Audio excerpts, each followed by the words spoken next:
faire un travail à Bouzo Baboui. Hein? Qui va se permettre de parler dans Ndenga Bouzo Bandengwana? Roger Lumbala a mérité ça. Moi, je dis, je suis le frère de la même province avec Roger Lumbala. Il est du Kasaï. Et le fait d'avoir participé à la tuerie, et que ça, comme défenseur, il y a n'importe qui. Quelqu'un là, c'est ton frère, non? Tu peux parler à... Non, je parle qu'il a été condamné pour des faits aussi justifiés. Point barre. Il a été condamné pour 30 ans de prison. Et à côté de là, on y a Tamakolona, les sources en France, Bilo, on a une France bloquée. Je pense que c'est une leçon aux autres. Vous qui quittez Kinshasa, non, allons rejoindre les Rwandais, puisque là, Torozaba man du ciel, Torozaba poste. Roger Lumbala a servi les Rwandais. Tout le monde a commis comme on M23, bazo pesaye salut. On a vu Roger Lumbala. Ce que tu as fait sur le terrain. Au lieu de zonga na terrain, au zonga sur place na Kinshasa, au vanda au songa pe ba na mikie ba jeune ba bimi, au tia bango na parti politique na yo, au pesa bango idéologie politique, au laksa bango patriotisme. Yo zongi ni susu OK rejoindre M23 pour que bon continue ko boma. Et voilà aujourd'hui azaye moko. Bato M23 o ya serva, mon côté bakanga. Bato ya Uganda o ya serva, mon côté bakanga. Alors Congolais aux Amayeli, que tu peux servir ces gens-là un jour au Rosala Yomoko. Roger Lumbala est seul. Roger Lumbala est seul. Chers amis, la question de cette histoire, la question de cette agression nous dérange. Mais j'ai compris que les Congolais sont... Les Congolais sont bangote. Na sala sujet, l'ennemi du Congo, c'est les Congolais lui-même. Pourquoi les Congolais n'aiment pas son pays? Na sala sujet, na la kisa ba preuve. Vous savez, na zui élément moko.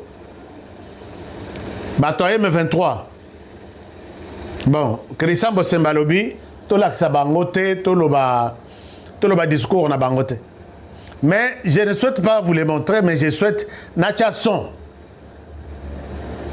Ndenge bazoloba que bandeko ya Congo pesi ouvira quoi ici mais pesi ouvira na Rwandais.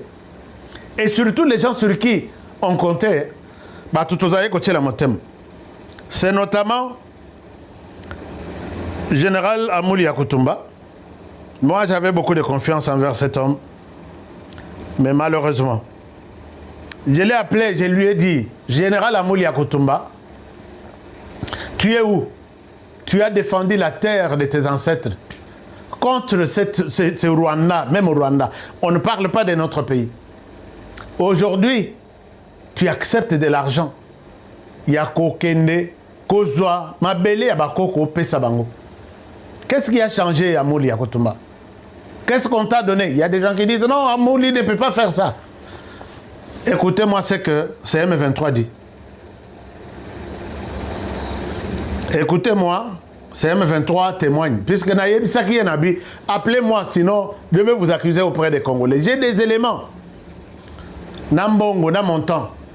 Et tout le monde peut faire ça sauf Amouli Yakutumba. Il a passé, hein? Il a vraiment passé. Mbongo, Likolo et Mbongo. Écoutez ce qu'il dit, hein?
Alors, maintenant, Babébani, c'est pour vous dire que maintenant, Babébani, Bazoye Sabangoboy, Binonde Bozumbongo, Bopesibiso, village. Mais si vous avez des réseaux sociaux, vous avez des bilobela, vous avez des choses que ou soit vous avez des lisas, mbongo bolé, boko sanza yango. C'est ça. Et tous nos frères là sont là. Na solaka na bango, na kamwe na lobi bino vraiment bozimbongo. Il y a le général Yakutumba lui-même, il y a le général Ngoma, Zito, il y a le général Kamama, il y a le général Makanaki. Makanaki ici, général Makanaki, Yonanga Tosolaki dernièrement. Vous qui m'avez... Bon, enfin...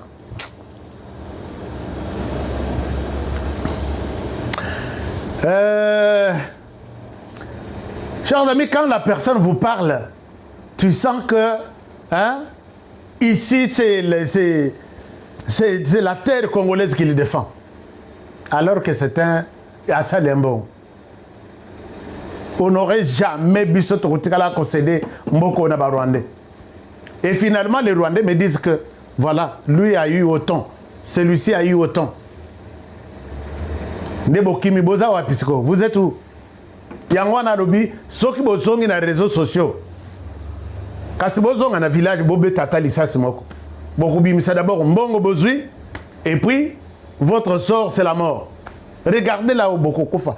Nambongo combien? 20 000 $, 10 000 $, 10 000, 10 000, 20 000, 20 000. Chers amis, l'air n'a pas montant, bango. Dans le but, ces pays, qui va protéger ces pays? Parce que sur les Congolais, on ne peut pas compter. On ne comptera pas, ne comptons pas sur les Congolais. Mais qui va protéger ces pays? Ça, c'est une chose. Bon, c'est la même chose. Il n'y a pas que les Ouazalendo, il y a aussi les FRDC qui ont pris de l'argent. Il y a des FRDC qui ont pris de l'argent. Ce n'est pas pour rien que comment on va abandonner les troupes sur le terrain. Oh non, on a vu l'ISAS. Ozalaki sur quelle ligne de front pour que vous l'ISAS? Tu abandonnes les troupes, tu vas à l'hôpital. Avant ma nomination, Natala Katina, Seigneur, est-ce que beaucoup de Longola Batutu basali na RCD. RCD c'est le Rwanda. Batouana quand avant de traverser bakoti na Chizaba, sokolisi bango mai, melisi bango potion magique, potion satanique. Balobi ne reculez pas, vous allez et ne décevez pas, ne trahissez pas. C'est comme ça qu'on fait. Il peut venir ici, il se transforme. Bango tout na RCD, batika bitumba quand on les a intégrés na kati armée. Bango nyos ba en armée, nabo mususu ba continuons avec les CNDP. Mais aujourd'hui, vous prenez la même personne, vous la mettez sur la ligne de front, va combattre tes frères d'hier, tes amis d'hier. Est-ce que Kosima vraiment? L'armée détruite de cette manière-là, et c'est là que à un moment donné, on va s'arrêter pour dire acceptons le mixage et brassage. On va prendre, la fois passée, on a pris peut-être 10 000 ou 15 000. Cette fois-ci, le Rwanda va nous proposer 30 000 hommes. Il y a beaucoup de armée congolaise. Autant de généraux, autant de colonels. Et nous, moi, on aurait continué toujours à parler, on ne parlera pas. Chers amis, les Congolais n'arrivent pas à résister contre la corruption. Monsieur le Président l'a dit hier, mais ça nous proposait une suite. Oui, le Président l'a dit hier, avant-hier, devant les jeunes. Ce qui détruit ces pays, ce qui a miné ces pays, c'est la corruption. Monsieur le Président, oui, le constat est clair. Vous avez raison. Mais quelle est la réponse que vous avez proposée? Moi, ma réponse est que, voyons les degrés à corruption. On commence par pendre des gens. On commence par la prison. J'ai proposé même au début de votre mandat. Nalobi, Monsieur le Président, trouvons une île, Nakatia fleuve. On construit Guantanamo pour les détourneurs et les corrupteurs. Guantanamo, c'est une prison où quelqu'un de cette terre ne peut pas aimer entrer. Ndenge basala, prison Guantanamo na océan, na ba américain, ici ka ba tchaka ba miyibi tout, ba terroriste tout, prison ya ba mitou et koufa. Comme ces gens, sont habitués à détruire la RDC. To saleli bango Guantanamo moko nakata fleuve. Bien sécurisé, tout. Soko meki, olingi kokima, kima na yo, okufa na mai. Et puis coûte moyen kota na mai ezate. Puisque okufa na courant o ekozala autour ya Guantanamo, botiki bango wana. Donc il y a 30 ans, à 30 ans, pour avoir détourné l'argent de l'État. Moutoki Yabana Congo. Alors, les gens ne sont pas punis. Les gens, et c'est comme ça que côté armée, entre un village et 10 000 $, tu choisis quoi? Entre céder un village et prendre 10 000 $. A kota la tia tali na go sabi mais bato cravate tout bazwaka muto asala ka bango le côté bato ya ba veste muto asala ka le côté ba non donnez-moi 10 000 $, prenez le village botuniye boko kangaye boye bocheye na ndolo à côté na ndolo et finalement il est gracié, il sort Lokola Biamongo qui est le commandant des opérations sur adjoint. Où est-ce ndaka kozwa ba village wana. American Dream. Dispassant chaîne Investment Group. Rêve américain pour la Kosomba Lopango aux États-Unis. Plus précisément la ville où il y a Dallas. Aujourd'hui c'est possible. Pays-moi pendant 30 ans. Ne vous trompez pas l'adresse. Dispassant chaîne Investment.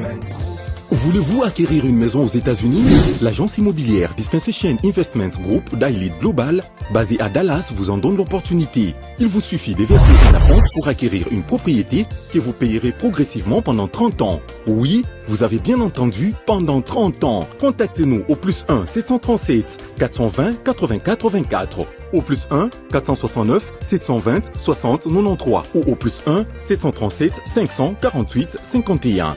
Dispensation Investment Group, investissez dans votre avenir avec l'immobilier aux États-Unis dès aujourd'hui. Oh ma papa, ton maman Lopango. Rêve américain. Venez nous contacter. Rêve américain. Tapez sur Google. S'enchaîne Investment Group. Na moke na komi baye. Lopango elenge. Ozala baye elengi pou. Héritage à banne. Rêve américain.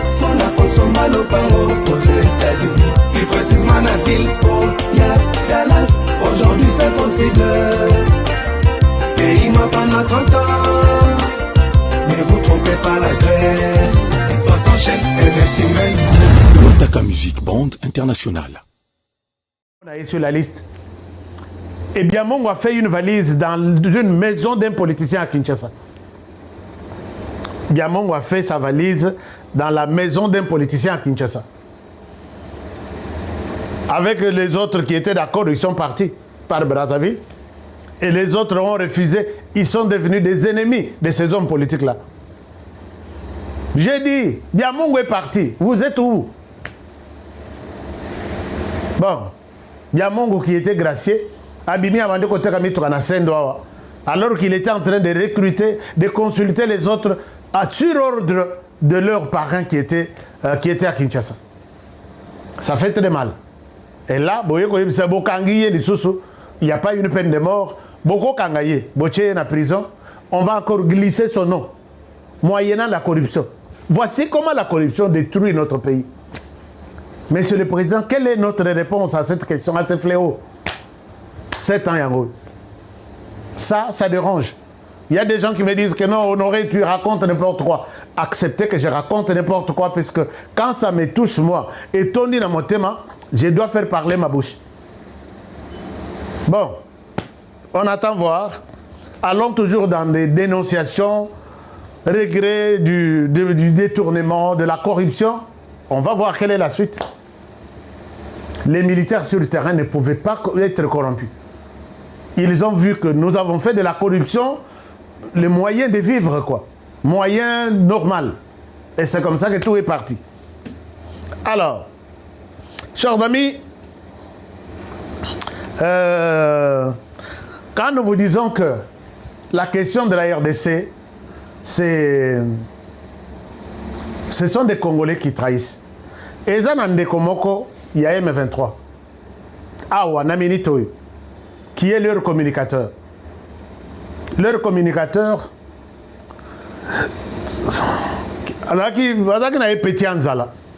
mais qui avait compris ici dernièrement que les M23 sont des terroristes. Ce n'est pas nous qui les disons.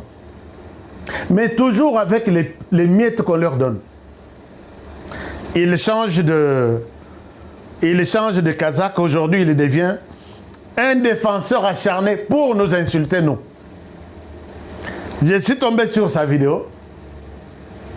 Je vous montre que ce Congo est malade. Les soi-disant Congolais. Je ne souhaite pas citer des tribus, mais beaucoup de Congolais nous ont déçu les autres Congolais au profit à Mambongo. Parce qu'ils n'ont rien envié au Rwanda. Au Rwanda, démocratie est athée. Au Rwanda, c'est toujours la dictature. Au Rwanda, personne ne parle. Au Rwanda, il n'y a pas de manifestation. Au Rwanda, il n'y a pas les droits à la parole. Au Rwanda, tout est carré comme ça. Mais à cause de miettes qu'on leur donne, ils deviennent plus. Ils vont au Rwanda.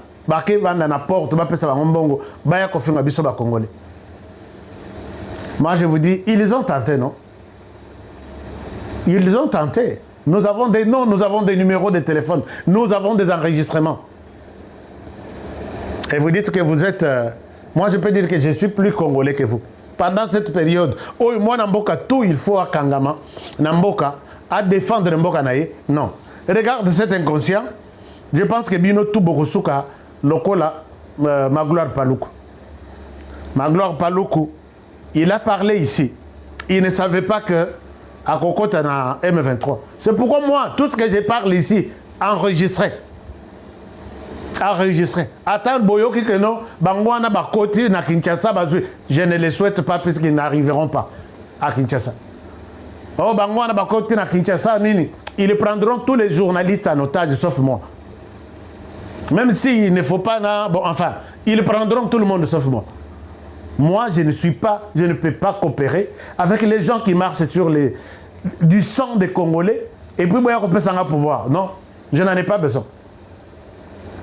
On va vous faire aussi la guerre. Donc, la guerre a commencé. La guerre a commencé.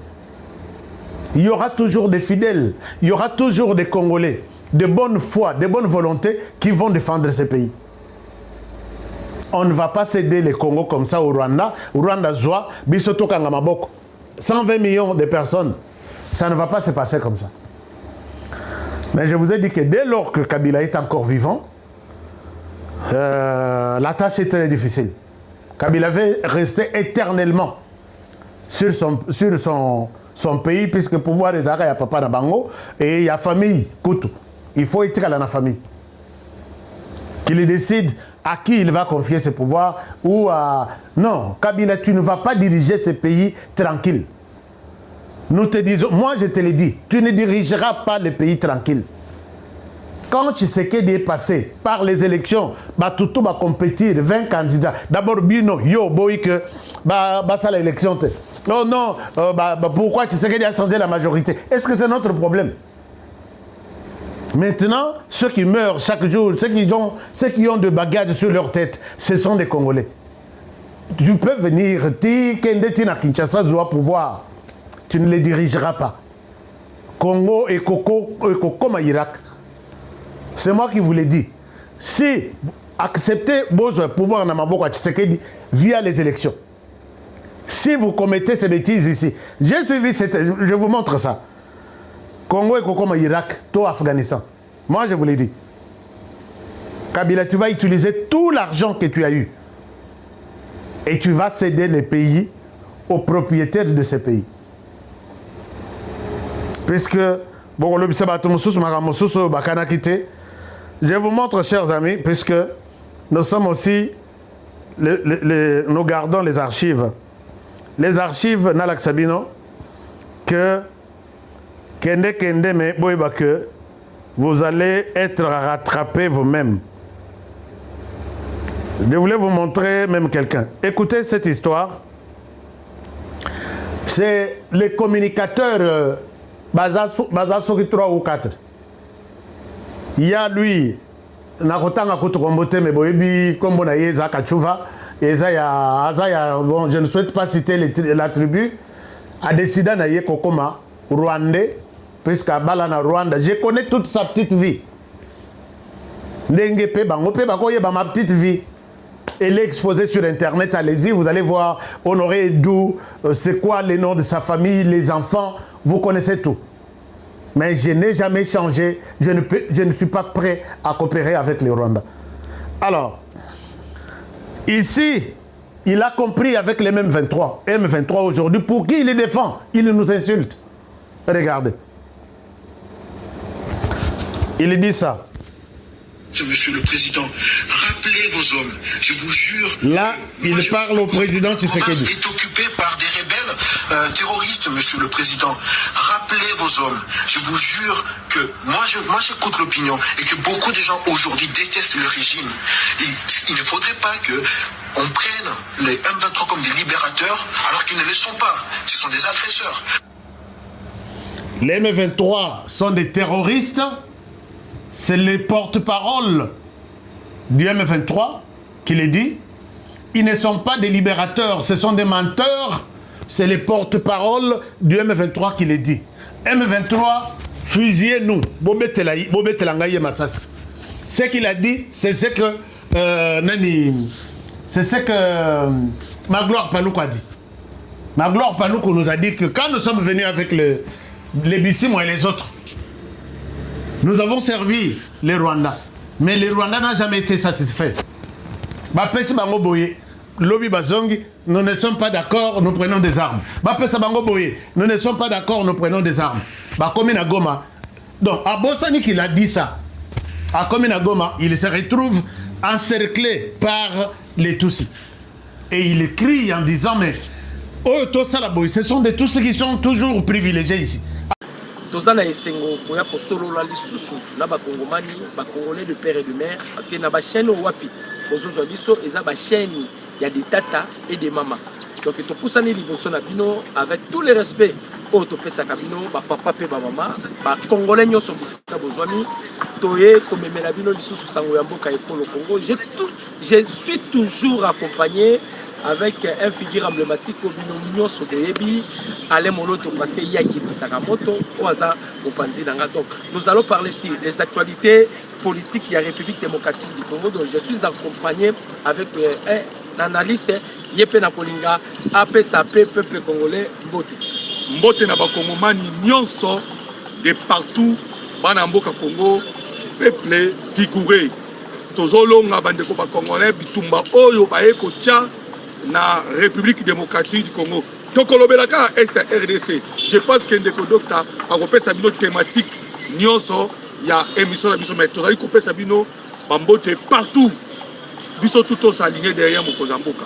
Voilà un peu, j'espère que Boyoki Alain Moloto. Donc c'est parmi bateau wapi tozo bunda to sala bango lit ensemble et puis tozo remercier Pebino ba congolais na Eloko Bosalaki dernièrement dans l'émission Tosalaki parce que vous avez fait en sorte que vous partagez qui émission et Salibiso mal et Salibiso penda bien makasi largement partagé. Nous voulons assez que nyoso tozo memela bino comme les informations bandeko ba congolais nyoso bisika bazali bayeba bayoka bayeba quel est le plan de l'ennemi et quel est le plan il y a gouvernement OESA actuel OESA Bongisa surtout que la République démocratique du Congo fit l'objet d'un complot international au Lelo Ezali dévoilé au vu de tout le monde. Donc le monde reconnaît maintenant aujourd'hui que complot Zosalema dans le pays frontalier il y a République démocratique du Congo à cause il y a des ressources minérales.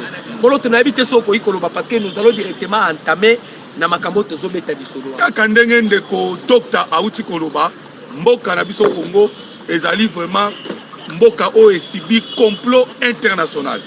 Voilà pourquoi bandeko et bien là ba congolais ba comprenait qui le président de la République té mais awa sikoyo ba et bien là ba congolais ba komi comprendre sikoyo. Je pense que tokobeta pe masolo ya conseil de sécurité ba donne ndenge échanger mukili mobimba ba komi sikoyo ko reculer parce que la République démocratique du Congo a commis quoi avancer. Mais Tokobeta pe masolo awa elongo na bino bandeko ba congolais situation oyo kolekana ouvira en ce moment. na Uvira déjà moto eza ya kopela. La riposte vigoureuse oyo parce que tu ebisaka Paul Kagame ke nanou la République démocratique du Congo to banda guerre te bande congolais. Est-ce que biso vraiment to banda guerre ndeko docteur awa na mboko yo so moni riposte vraiment guerre et bandit na bon voilà to côté siko na mama Likambu ana zolo banabino Uvira le couloir de la mort. Ennemi en difficulté, Ouganda dit prêt pour l'Ituri, Paul Kagame visé. Donc voilà un peu ma kambutozo partagé na bino.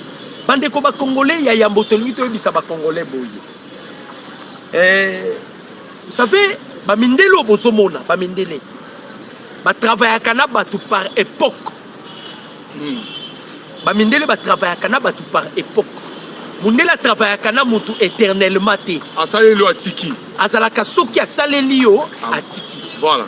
Alors, ba mindele ba décidaki bango moko nde babandonaki Mobutu.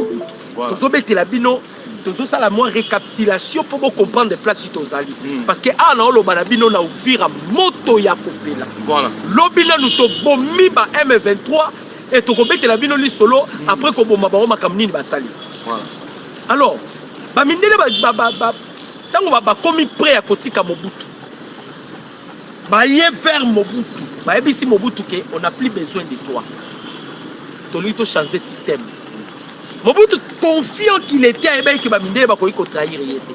Bamindele baye bisi pesa biso siko yo Mobutu au fois remplacer. C'est comme ça avec les blancs. Mobutu il a travaillé sans tenir compte que Azam Moto a koleka, il faut bongisa Simanaye pour remplacer Moutazala Kité. C'est ce qui a fait que les États-Unis sont allés maintenant choisir Paul Kagame. Voilà. C'est Mobutu qui était roi d'Afrique. Ce que vous remarquez, la façon dont Mobutu a zalaki en Afrique, c'est de la même façon que Kagame a zalaki. Mobutu était influent. Mobutu était à la hauteur de tout. Moutakoy kolobate ata Mobutu li sapinali boyebi yango boyebi histoire. Maintenant, dans batiki Mobutu nde bazui Kagame. Lelo yo ba Américains bazwaki Kagame, ils étaient pour Kagame. Ils ont décidé de laisser Kagame. Et le choix par lequel les Américains, la communauté internationale, c'est le président Tshisekedi. Voilà pourquoi nous avons une guerre froide entre l'Union européenne et les États-Unis d'Amérique. L'Union européenne, Kagame, il les a servis. Kagame bazana eno nuposa, Kagame boye. Donc il continue avec Kagame. Kagame atika ki ba américain oyo vraiment balamba ki parce que Dr. Kemwa Mbangu pona likambangonga. Même babandaki ko préparer Paul Kagame depuis 1981 à côté de Museveni. Vous voyez que Museveni Kagame azalaki na armée ya Museveni. Alors Kagame a compris que un jour bato bakotika ngai. Kaka erreur Mobutu asalaka parce que Mobutu na ba dernier temps na pas que n'est pas européen. N'est mo pena Kagame n'est que et pas européen. Mais dans moment oyo basi basale lien ndenge ndeko docteur alobaki de le début. Babandaki na kosale la Paul Kagame. Mais dans moment oyo baza sous la tina n'était. Pourquoi grâce à vous, grâce à nous, tout ça la guerre médiatique et surtout bande de diaspora, bosali musala ya makati ba marche na ba Belgique na ba France partout ba marche au bosali voilà ba donne comme oyo na mukili mundela lingaka batasha bongo te ah tozali koloba et comme moment oyo batika Paul Kagame. Voilà un peu boyoki ndenge ndeko uti koloba à ce qui concerne makambu ya Kagame. J'espère que Bolandaki à long et à large ce qui s'était passé dans le Conseil de sécurité des Nations Unies. Et vous allez remarquer que Makambouya Congo et Kaboli déjà Mokili. La France et les États-Unis ont pessimbois pour aller plus loin, les lots na Tongo. Boyoka Makambu Poutine à lobby. Hey. Lelo na Tongo ya lelo. Le président russe Alobinini Poutine a lobby boyé. Nazo promettre France na Allemagne. Na frappé bango sikoyo. Na ba missile nucléaire. La France et l'Allemagne. Na beta bango sikoyo. Vous savez que Moutou ya pesi Paul Kagame ba drone suicide. Ba drone kamikaze. Toi nangote, il faut qu'on se dise la vérité. Ba drone suicide, c'est la France. Ce sont des matériels. Il y a autant au bandai qu'on livrait na Ukraine pour ça la faire face avec la Russie. Ndeba zubilo kona ba pesi Paul Kagame. Ndeba pesi Paul Kagame. Boyoka ki rapport. Nenge Macron a lingi guerre kota na Congo de la même manière guerre zozonga na France. Bandeko ba Congolais, vous êtes en France. Et à la tête kotoloba quitté. Le pire arrive la France. Bautaki le Kolanda Donald Trump a outé koloba biloko moko sous forme ba Congolais ba benga kingai na kozwa minéraux. Il a fait quelque chose à transmettre un message, mais les gens n'ont pas compris. C'est la toute première fois de l'histoire. Conseil de sécurité à Nations Unies. Ma bêtise c'était pendant la M23T. Ils ont parlé du Rwanda. Ils ont parlé du Rwanda. Voilà. Yorobisanga tolembi ba discours parce que avec les Congolais ça ka bon. Bango banzimara obi bikapinga lobi, banzimara o pero luara lobi. Mais ce qui vient de se passer dans le Conseil de sécurité des Nations Unies,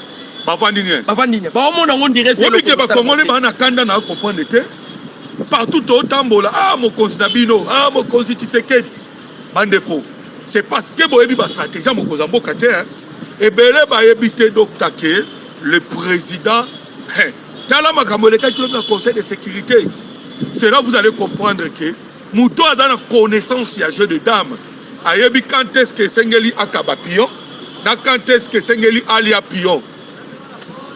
Lobby pour la première fois, on a cité le nom de Paul Kagame comme étant le chef terroriste pour la première fois. Dans le Conseil de sécurité. Pour la première fois. Les États-Unis disent que nous avons toutes les preuves. Kagame utilise des armes sophistiquées. Bon, pourquoi? Makamba Ouvir et Salemaki, Naïbisaki Binoke, Ndaïchimi voulait engager les combats. Le président Tshisekedi Naïbisi Ndaïchimi, Sokyo Saliere, de perdre Nyonso. Maintenant, on se pose la question à Bilo Boloba qu'il fallait qu'il attaquer na Ouvira.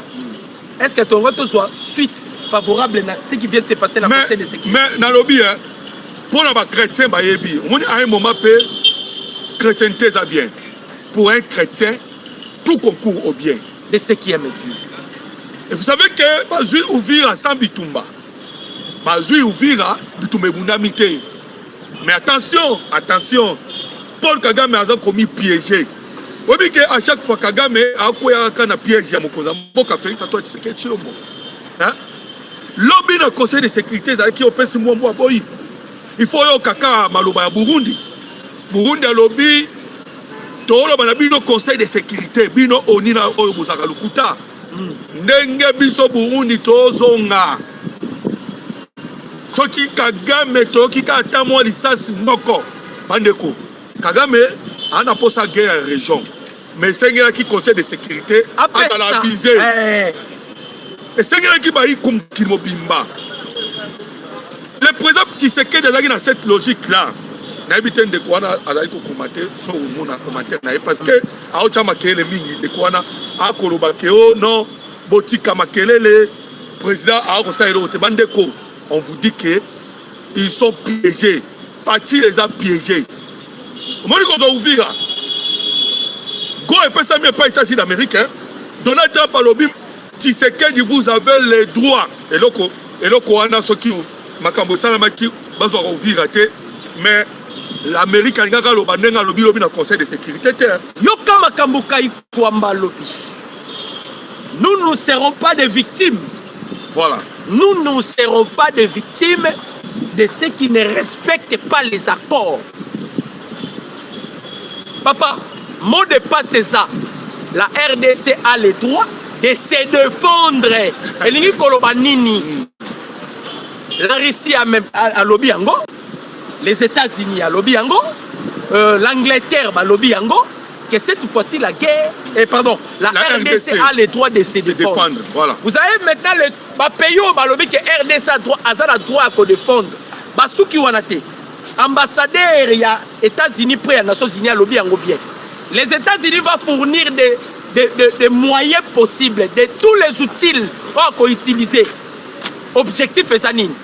Outils nécessaires pour en finir avec ça. C'est-à-dire, d'abord, du solo, il y a GLM. Du solo, il y a GLM. Bandeko Congolais, Bandeko Bazana Kalemi, Bandeko Bazana Tanganyika, Bandeko Bazana na Lubumbashi, na Katanga, na Kolwezi. Bomoni Bandeko na biso ya Ituri. Hein? Bomoni Bandeko na biso ya Ituri. Pardon, il y a Uvira. À cause il y a $500. Lobi ba bomaki 100 et quelques. 105. Oh ba bomaki lobi. Ba bomi penza ya koboma. Oh ba bomaki lobi. Ce qui total ba kokoma déjà ba 600 oh ba uti kokufa. Parce que Jouana il y a 400 quelques to que 500. Nenge tozo kende boye et romona pe komi 1000. À cause ya nini? Batu ndambu basali traîtrise. Mais les innocents bafouti, payés. C'est ce qui est mauvais. C'est ce qui est mal. Baki ko ça la perquisition nandaku ya Joseph Kabila na Gélin. Basali perquisition bakuti ba document. Bakuti biloko nandaku ya Kabila. C'est-à-dire qu'est-ce que Kabila avait fait? Kabila, dès son pouvoir, tant comment qui prêt à Kokende, Kabila a préparé qui retourne à Yé. Mais calculo ya betaki, na réalité à terrain et balanité. Kabila ne pensait même pas que tu sais qu'il y a ça 3 ou 4 mois. Tant que Kabila a décidé maintenant d'aller s'aligner à la rébellion, et ça parce que tout le plan machiavélique au Mekaki, ça n'a pas tenu. Et je vous informe déjà l'élo. Qu'est-ce que Kabila a comme carte? Parce que Néhémie vient d'accomplir tâche ya Néhémie ezalaki nini ko convaincre Bapembe bafongola nzela na Uvira pour bango bakota basala bêtise. Cette fois-ci, c'est Matata Pogno qui va maintenant séduire Nini Maniema. Toebi ba plan machiavélique. Mais qu'on a déjà langage du Conseil de sécurité des Nations Unies. Bandeko. Que ce soit Joseph Kabila, que ce soit Paul Kagame. Là, Joseph Kabila, là, Kagame, ce sont des commanditaires. Il y a ma camion sur ça la voilà. Kagame n'a pas humilié le peuple congolais. Vous rectifiez à Kelokouana. Kagame a humilié les États-Unis d'Amérique. Voilà pourquoi Balobi que ce qu'il a commis est un sabotage à l'accord de paix. Sabotage. Yango boyoki parce que lobby ennemi alingaki abima non? Ennemi alingaki abima pour votre information. Na Uvira balingaki babima mboka moba songa soki baraka. Avant qu'on koma baraka et ils ont un village moko ezawana. Avant qu'on koma baraka, ils ont un village moko ezawana. Bandeko. Ba M23 nyoso babimaki. Donc batongo bazo ko raconte ko bundate. Batu ba sali opération là, ce sont pas to ko sabiloté ko force spécialité. Batu ba sali opération wana ce sont des wazalendo. Voilà. Ba créer ba embuscade na mboka moko boy avant koma baraka. Bandeko. To bomi ba M23 lobby. Sko nakanda wana kozonga na bango na Uvira na nzela babandi ko boma ba civil. Babandi ko boma ba civil. Ndenge moko oyo boyokaki basalaka na bitumba ya Luvingi. Na Luvingi tellement tomatielaki bango drone. Tomatielaki bango Sukhoi. Bandeko ba Congolais to bet. Vous savez que dès que to betaki bango et puis les Congolais, les mingi, très chers Congolais, nous a expliqué très bien. le président Tshisekedi a osala makambo ndenge bino bokanisa te. Nanu to sali la guerre o esengeli to lancer offensive dans to salité. Awa to buna nanu guerre professionnelle. C'est-à-dire to sala o to bengi les 3 cibles. To ciblé ba officier na bango. Il y a armée rwandaise. Voilà pourquoi comme a cimetière ya Kanombe na Rwanda na moment osoke otala etondi d'ailleurs documentaire et salamaka à part cimetière ya Kanombe o etondi bandeko tozo beta minduki na bango peto koma ko beta na ba site minier vous comprenez déjà bituma o to bunda mais Kagame ye ndengo kindeko docteur uti koloba bango ba pesa ordre soki bo kende il faut tirer sur tout ce qui bouge. Alors, lorsque vous avez ça la guerre, avec beaucoup de stratégies. Pourquoi? Parce que Kagame, à chaque fois, ceux qui vont attaquer, il prend cible, Congo civil. Regardez Kishiche, non? Na Kishiche, ils ont tué à peu près 140 quelques personnes dans Malamoko. Ndebo Choyo Kabacho Sa Awa, Lobia Awa, Babomi Bamoko, 500 personnes, Loli Babakisi sous 100. Donc, Bitumba Babunda, Jara Bitumba Babunda, et Zandi Amaki Wana. Donc, Bitumba Moko, Bao Sacrifiaka, Bandeko Bakongolais. Mais tout maintenant, je suis Ndeko Docteur, parce que Lobi Mokozambo Katindaki, Mukanda et pas à jouer au réseau. Le président maintenant a besoin de satisfaire ce qu'on va Congolais. Tous les cris d'Abino Bogangaki. Et comme il a ma toy. Le corps Amérique a lobby appelle si les go. Stratège qu'il est. A-t-il qu'il n'être pas joueur au réseau. Parce que joueur au réseau, il y a un président de l'Union africaine. Na quand tu as l'être, on a un Congolais. Vous savez ce qui est écrit là-dedans? A ABC joueur au réseau. Yondo Zalaka témoin. À Washington, lorsque nous avons signé l'accord de Washington, parce que Lorenzo Ndemutu, avec chef de la délégation, il y a des témoins. Il y a William Ruto, il y a Evariste Ndayishimiye, il y a pressé même Fort Nyansimbo, il y avait des représentants d'Arabie Saoudite, des représentants des Émirats Arabes Unis, na Qatar. Il y avait des témoins de Congolais. Maintenant, comme joueur Lorenzo Mtassim, à ABC joueur Lorenzo constatait déjà Kagame a violé l'accord. Alors, vous savez que le président de la Côte ici, première réunion, il y a conseil des ministres Oyo restreinte. Alors, côté réunion interinstitutionnelle, si pas aujourd'hui, demain. Et donc, on est à la Kaka. Réunion et côté défense et sécurité. Bandeko. Kagame a comment est-ce qu'on offensive au Azanango pour ça. Le président Sayoki, Kolénabinonion, sur comment est-ce qu'on l'offensive sur le terrain. Parce qu'il fallait que le président de la République a sa stratégie. Mais Bandeko, il y a encore une autre chose et au Sengel Boyeba. Bamboka Paul Kagame a joui. Pour la bataille est jusque-là, tout minimisé. Est-ce que le docteur dit que jusque-là, Bamboka Paul Kagame a joui? Ce n'est que 10%. Non, non, 4%. Il y a la République démocratique du Congo. Et ça les nôtres. On peut les récupérer aussi dans Mukolomoko, non? Mais, Nassir, Oyokaki, Nekonabiso, Wazalendo, il y a le terrain d'expliquer qui. Tu as la possibilité de pète à Rwanda même dans quelques heures. Il suffit quand on neutralise 4 ponts. Nassir, Oyokaki, pont, on essaie de neutraliser. Soit on neutralise 4 ponts, pour bêtir qu'on a nous, central. Vous savez, le président Tshisekedi est un robot, tellement bon zabé à Katinaye, moi, bah, Mawezali. Les Rwandais là utilisent les courriers dans la République démocratique du Congo. Tout. Va dépendre de la biso. La monine de Romo a posé question, je vais les répondre. A posé question à l'obito Bundana ba généraux nini. C'est une question. Bandeko. Ma réponse est celle-ci. soki bolandaki représentant pe ya Uganda après ya Conseil de sécurité ya Nations Unies. Ndayishimiye wana bomona président Ndayishimiye. Est-ce que vous voyez que tu as des bataillons na biso za na kati ya Burundi? Ba Congolais ba yeba. Habité d'écouter des bataillons.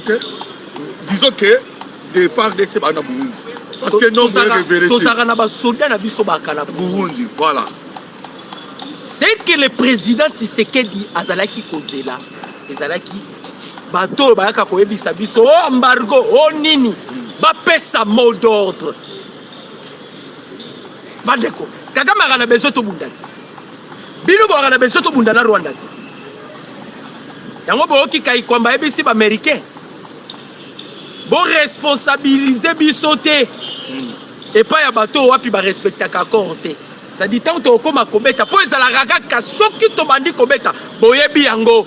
Bayaka malama ko Tshisekedi tchana sebo solo boyebi yango.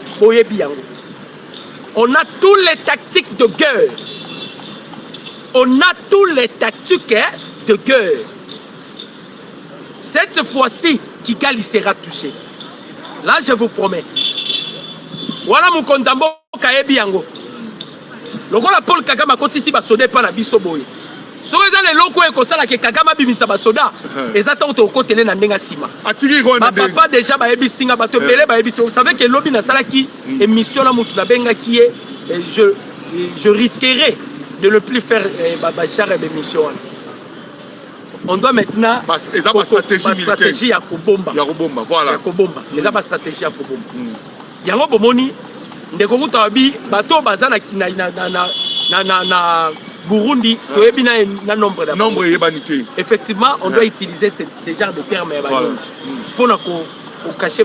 Est-ce que le problème sous est très important? Est-ce que vous avez que en janvier année Jean-Pierre Mbemba sala recrutement? Il y a une phase. Qui a bon moment d'envie à sala qui recrutement? Jean-Pierre Mbemba na munarona lo bakini. Hein? Tous on a besoin de 100 000 hommes. À recruter bango nyoso. 100 000 à recruter. Bazala wapi? Ka bon moment d'envie à recruter. Même Judith Tuluka. À sala recrutement là-bas Congo. Bandeko. Aujourd'hui, ministre de la Défense Kabongo. Il peut à ça le recrutement à Kassai Nos. Basoda Nos Bazawabi. Namoni de comment quoi le bio trahison et si là. Bandeko, les lots, tout dans le service de sécurité, il y a ma casse. Oui, mais que tu signes qui et le monde Israël pour le domaine de la sécurité. Comment on moment qui me konzambo kalobaka que c'est un temps auto sala auto benga nini to sukula to tamiser bana biso na oyo kinga tangi ba kombo na bango recruté par Jean-Pierre Mbemba bana wana na minute oyo babombi bango nanu to banda ki guerre on ne cesse de vous le dire to zaï na nous kosala la défense to za robeta système de défense. On a toujours dit que meilleure attaque c'est la meilleure défense. On m'a dit que Kagame pendant 3 ans. Jusque-là, Azui Kaka, prenons Nord Kivu, Nassir Kivu. Nord Kivu, voilà. Nord Kivu, Nassir Kivu, Tokabo, ma territoire Azui, 40% dans Nord Kivu, 40% sur la Siri Kivu. Donc il est toujours dans des provinces. Et puis dans deux provinces, Kagame a réussi quelques personnes. C'est à cause de la trahison de la Congolais. 3 ans, Kagame n'a pas raboté. Tout le monde a un système de défense pendant 3 ans. Kagame a avancé. On doit se parler vraiment en vérité. Voilà. 4% du territoire. Parce qu'il y a des Congos. American Dream. Dispace en chaîne Investment Group. Rêve américain pour la Kosomba Lopango aux États-Unis. Plus précisément la ville où il y a Dallas. Aujourd'hui c'est possible. Pays m'a pas 30 ans. Mais vous trompez pas l'adresse. Dispace en chaîne Investment Group. Voulez-vous acquérir une maison aux États-Unis? L'agence immobilière Dispensation Investment Group d'Elite Global, basée à Dallas, vous en donne l'opportunité. Il vous suffit de verser un acompte pour acquérir une propriété que vous payerez progressivement pendant 30 ans. Oui, vous avez bien entendu, pendant 30 ans. Contactez-nous au +1 737 420 84 24, au +1 469 720 60 93 ou au +1 737 548 51. Dispensation Investment Group, investissez dans votre avenir avec l'immobilier aux États-Unis dès aujourd'hui. Oh ma papa, ton maman lopango. Rêve américain. Venez nous contacter. Rêve américain. Tapez sur Google. S'enchaîne Investment Group. Na moke na komi baye. Lopango elenge. Lopango elenge. Ozala baye elengi pou. Héritage à ban. Rêve américain. On a consommé lopango aux États-Unis. Plus précisément la ville pour Dallas. Aujourd'hui c'est possible. Pays m'a pendant 30 ans. Ne vous trompez pas la Grèce. Dispensation Investment Group. Taka Music Band International.